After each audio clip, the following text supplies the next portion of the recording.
Hi, I'm Eleanor Tomlinson. Hello, I'm Fearne Cotton. Hi, I'm Mackie. Hi, I'm Lily Cole. I'm Tracey Ullman. I'm Meera, Syal. I'm Prue, Leith. I'm June Sarpong. I'm Sarah Beeny. I'm Sam Baker, co-founder of The Pool. And I'm here at Audible. And we're celebrating women's voices.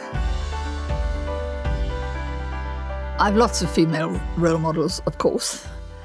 But I think the one I'd name is probably Glenda Jackson, because she was a fantastic actress and is still a fantastic actress and very vocal on politics. My female role model, one of them, I've mentioned Gilda Radner, Lily Tomlin. Oprah. Who doesn't love Oprah? So, I mean, Oprah just makes you feel good about being a woman, I think. One constant that I love, and I'm a bit obsessed with her, is Ellen DeGeneres. The thing that I love about her the most is that she's just always stayed true to who she is. She hasn't tried to be like anyone else, to dress in a different way, to appear in a different way, to broadcast in a different way. Increasingly, inspiration comes from all sorts of places.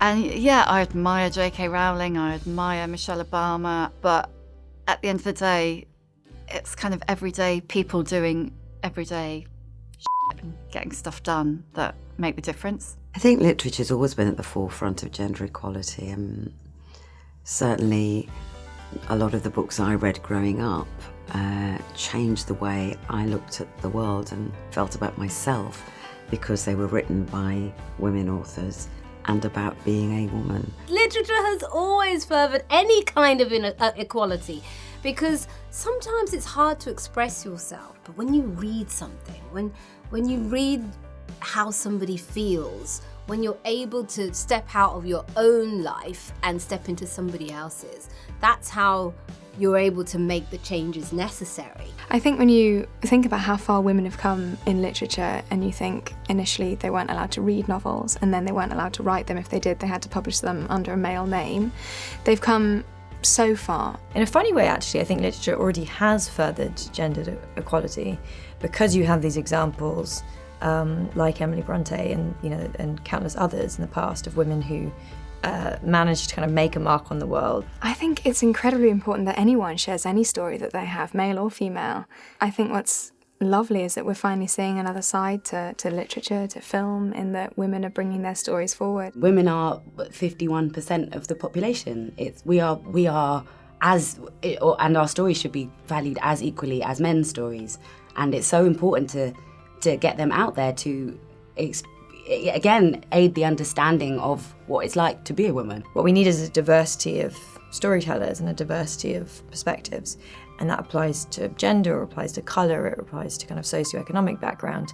And the beauty of words is they're very kind of egalitarian, that we can use words to reach multiple different perspectives. I think for so long we have been in the background with so much to offer. And I think what's happening now is it's almost as if what happened with second wave feminism in the 60s, in sort of asserting ourselves to even be allowed into the workplace, what's happening now is we're asserting ourselves in terms of how we are treated in the workplace. I do think it's a watershed moment for women with last year's revelations about people, and I've been in this business a long time, but in every business, I do think it's a bit different. I think it's shifting, thank God.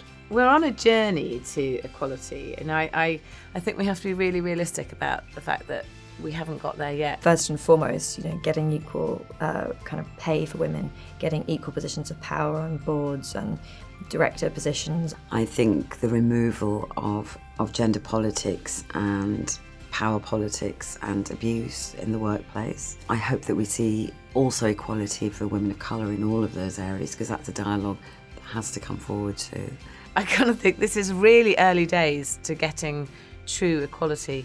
I think anything that makes people think and talk is a good thing. I mean, I think the thing that would make the most difference to women's lives would be men taking care of their own children. I mean, I think that's where the inequality in pay really kicks in. It's where women fall off the career ladder.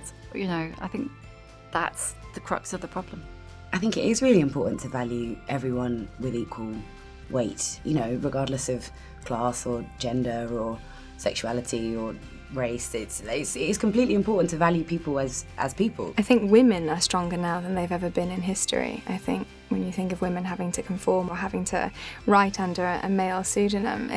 We are now so independent and so strong and very much stand alone. We're not standing behind men or in their shadow anymore.